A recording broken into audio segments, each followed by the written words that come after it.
الحمد للہ وحدہ والصلاة والسلام علی من لا نبی بعدہ اما بعد فاعوذ باللہ من الشیطان الرجیم بسم اللہ الرحمن الرحیم ویل للمطففین الذین اذا یطففون واذا کالوہم او وزنوہم یخسرون وقال رسول اللہ صلی اللہ علیہ وسلم من حمل علینا الصلاح فلیس منا ومن غشنا فلیس منا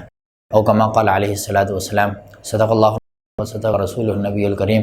ونحن علی ذلک من الشاہدین والشاکرین والحمد للہ رب العالمین۔ جس آیت مبارکہ کی تلاوت کی سعادت حاصل ہوئی ہے، اس کے اندر اللہ رب العزت جو ہے ایک بیماری کا ذکر فرما رہے۔ اللہ رب العزت نے انسان کو دنیا کے اندر بسایا اور اس کی دنیا اور آخرت کی بھلائی کے لیے جو ہے کچھ اصول و ضوابط مقرر کیے اور اصول و ضوابط کے نفاذ کے لیے انبیاء علیہم السلام کو بھیجا۔ اب وہ اصول و ضوابط ایسے کہ اس پر اگر عمل کرے بندہ تو دنیا اور آخرت دونوں کو کامیابی ملتی ہے، اگر ان سے انحراف کرے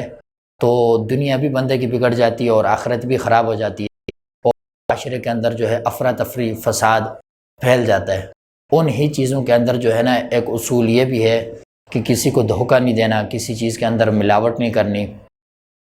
اور کوئی چیز اگر فروخت کرنی ہے تو ایمانداری کے ساتھ، سچائی کے ساتھ، پورے وزن کے ساتھ وہ چیز صاف ستھری اور خالص جو ہے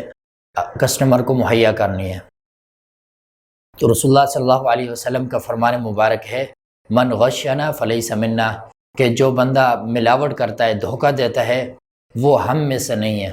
مطلب یہ ہے کہ اس کا جو ہے اسلام کے ساتھ کوئی تعلق نہیں ہے، کہ اسلام یہ نہیں چاہتا، نہ اسلام ایسا مذہب ہے، نہ اسلام اس بات کی تعلیم دیتا ہے کہ دھوکہ دیا جائے یا کسی چیز کے اندر ملاوٹ کر کے جو ہے اس کا وزن بڑھا کے پیش کر دی جائے۔ تو اس لیے آپ صلی اللہ علیہ وسلم نے فرمایا کہ جو ملاوٹ کرتا ہے اس کا ہمارے ساتھ تعلق نہیں ہے،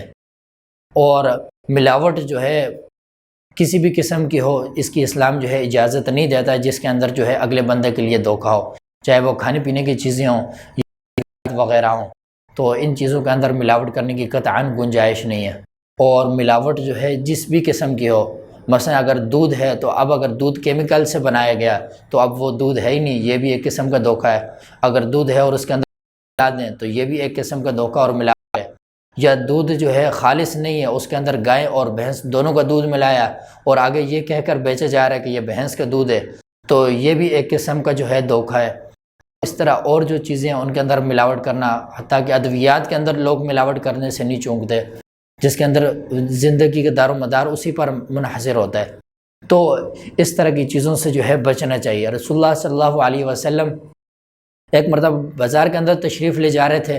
تو غلے کا ایک ڈھیر تھا، آپ صلی اللہ علیہ وسلم نے اس غلے میں ہاتھ ڈالا تو آپ کو ہاتھ پر تری محسوس ہوئی، وہ غلہ جو تھا وہ اندر سے گیلا تھا۔ تو آپ صلی اللہ علیہ وسلم نے فرمایا ما ھذا یا صاحب الطعام، کہ اے فروخت کرنے والے، اے غلہ والے، یہ جو ہے کیا ہے اس کے اندر، یہ میں کیا دیکھ رہا ہوں اس کے اندر، یہ تری اور نمی یہ کس چیز کی ہے؟ اس نے عرض کی یا رسول اللہ صلی اللہ علیہ وسلم کہ رات کو بارش ہوئی تھی اور اس بارش کی وجہ سے یہ جو ہے گیلا ہو چکا ہے اور اوپر سے خشک ہو چکا ہے، لیکن نیچے والی سائڈ جو ہے اس کی اب بھی گلی ہے۔ تو آپ صلی اللہ علیہ وسلم نے فرمایا افلا جعلتہ فوق الطعام کہ یراہ الناس، کہ جو گلا ہے اس کو آپ اوپر والی سائڈ پہ کیوں نہیں کرتے تاکہ لوگ جو ہے دیکھ سکیں اور لوگوں کو جو ہے اس سے دھوکہ نہ پڑے۔ من غش فلیس منی، جو دھوکہ کرتا ہے اس کا میرے ساتھ کوئی تعلق نہیں۔ تو اس لیے جو ہے کسی بھی قسم کا دھوکہ جو ہے جس سے اگلے بندے کو، گاہک کو، کسٹمر کو جو ہے دھوکہ میں پڑنے کا خطرہ ہو، تو ایسے کاموں سے بچنا چاہیے۔ اور لوگ یہ سمجھتے ہیں کہ ہم تو بہت ہوشیار ہیں، بہت سمجھدار ہیں، کہ جو ہے خراب سودا بیچ کے زیادہ پیسے کما لیتے ہیں، اوپر اچھی چیزیں رکھی ہوئی ہیں، نیچے خراب چیزیں رکھی ہوئی ہیں، اور فروٹ وغیرہ کی اگر کوئی پیٹی ہے تو نیچے جو ہے نا مکس جو فروٹ رکھ دیا اور اوپر جو ہے اچھا اچھا فروٹ سجا کے رکھ دیا کہ اگلے بندے کو دھوکہ دے دیا، اور پھر اس پہ خوشی کا اظہار کرتے ہیں کہ دیکھو میں کتنا سمجھدار ہوں۔ حالانکہ یہ سمجھداری نہیں ہے بلکہ یہ بے وقوفی ہے، کیونکہ رسول اللہ صلی اللہ علیہ وسلم نے جس کا تعلق ہی اپنے ساتھ ختم کر دیا، جو رسول اللہ صلی اللہ علیہ وسلم کی شفاعت سے محروم ہو گیا، تو اس کی بربادی کے پیچھے کیا رہ جاتا ہے۔ حضرت عبداللہ بن عباس رضی اللہ تعالیٰ عنہ، ان کے زمانے کے اندر لوگ حج پہ گئے ہوئے تھے تو کچھ افراد ان کی خدمت میں حاضر ہوئے اور کہا کہ ہمارا ایک ساتھی تھا، اس کو جو ہے نا وہ بیماری کے بعد وہ فوت ہو چکا ہے، اب اس کو دفنانے کے لیے ہم قبر کھودتے ہیں تو قبر کے اندر جو ہے نا ایک بہت بڑا سانپ آ جاتا ہے۔ تو اس طرح ہم نے 2-3 جگہ قبر کھودی ہے، لیکن بار بار ایسے ہی ہوتا ہے کہ وہاں پہ سانپ آ جاتا ہے۔ تو حضرت عبداللہ بن عباس رضی اللہ تعالیٰ نے فرمایا کہ یہ اس کے اعمال کا نتیجہ ہے، اس کو انہی قبروں میں سے کسی قبر کے اندر دفن کر دو۔ تو لہٰذا ان لوگوں نے اس کو اسی قبر میں دفن کر دیا سانپ کے ساتھ ہی۔ اور جب وہ واپس آئے اور واپس آ کے ان کی اہلیہ سے پوچھا کہ کیا وجہ تھی، کہ یہ کون سا ایسا غلط کام کرتا تھا جس کی وجہ سے اب وہ فوت ہوا، ابھی دفنایا نہیں کہ پہلے سے اس کی قبر کے اندر سانپ آنے شروع ہو گئے۔ تو اس کے اہلیہ نے بتایا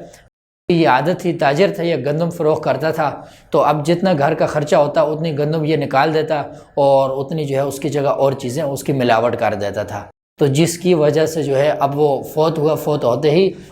اس سانپ بچھو جو ہے اللہ رب العزت نے پہلے سے ہی تیار فرما دیے۔ اور اسی طرح ایک حدیث مبارکہ آپ صلی اللہ علیہ وسلم نے فرمایا کہ جس بدن کی نشو و نما، جس بدن کی پرورش حرام مال سے ہو وہ جنت میں نہیں جائے گا۔ مطلب یہ جو حرام مال کھائے گا اب اسی سے اس کی پرورش ہوئی تو وہ بندہ جو ہے جنت میں نہیں جائے گا۔ تو اس لیے جو ہے ملاوٹ، دھوکہ دہی، اس سے جو ہے بچنا چاہیے۔ اور اسی وجہ سے تو اللہ رب العزت کے پیارے حبیب صلی اللہ علیہ وسلم نے سچے اور ایماندار تاجر جو ہے اس کی بہت تعریف کی ہے اور بہت حوصلہ افزائی فرمائی ہے، اور اس کا مقام بیان فرمایا کہ التاجر الصدوق الامین مع النبیین والصدیقین والشہداء، کہ جو سچا اور ایماندار تاجر ہوگا وہ قیامت والے دن جو ہے انبیاء، صدیقین اور شہداء کے ساتھ ہوگا۔ اور امام اعظم امام ابو حنیفہ رحمۃ اللہ تعالیٰ علیہ جو ہے کپڑے کے تاجر تھے، اور ان کی دکان کے اندر ایک کپڑے کا تھان ایسا تھا جس کے اندر کوئی عیب موجود تھا، وہ کپڑا تھوڑا سا خراب تھا۔ تو آپ نے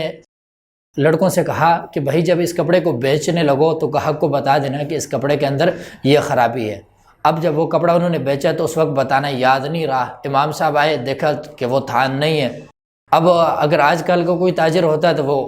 کہتا کہ شاباش آپ نے اچھا کام کیا، کپڑے کو جو ہے نا خراب کپڑا تھا اس کو نکال دیا۔ امام صاحب نے پوچھا کپڑا بیچ دیا؟ انہوں نے کہا عیب کا بتایا تھا، کہ وہ تو ہمیں یاد نہیں رہا۔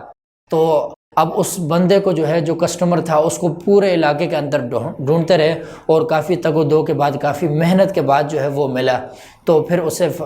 کہا گیا کہ بھائی اس کپڑے کے اندر یہ عیب ہے، اگر چاہو تو یہ کپڑا ہمیں واپس کر دو، اور چاہے تو اس عیب ہی کے ساتھ اس کو رکھ لو۔ تو یہ تھے ہمارے اسلاف۔ اور یہ کہ اگر اس طرح ایمانداری اور سچائی دکھائیں گے تو اس سے یہ نہیں ہوگا کہ تجارت کے اندر کمی ہو جائے گی۔ بظاہر تو ایسا لگتا ہے بندے کو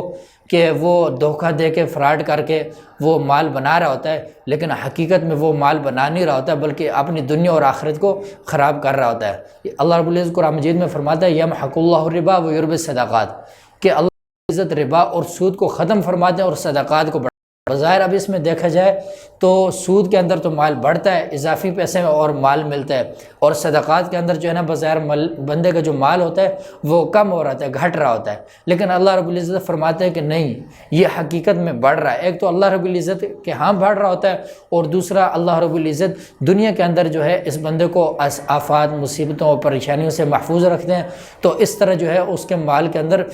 وہ انکم کے اندر جو ہے نا بچت زیادہ ہو جاتی ہے۔ اور جو بندہ حرام طریقے سے مال کماتا ہے اس کے اوپر جو دنیا کے اندر پریشانیوں، مصیبتیں آتی ہیں کہ جس وجہ سے جو ہے نا اس کا مال سارا ایسے ہی ضائع ہو جاتا ہے، اور جتنا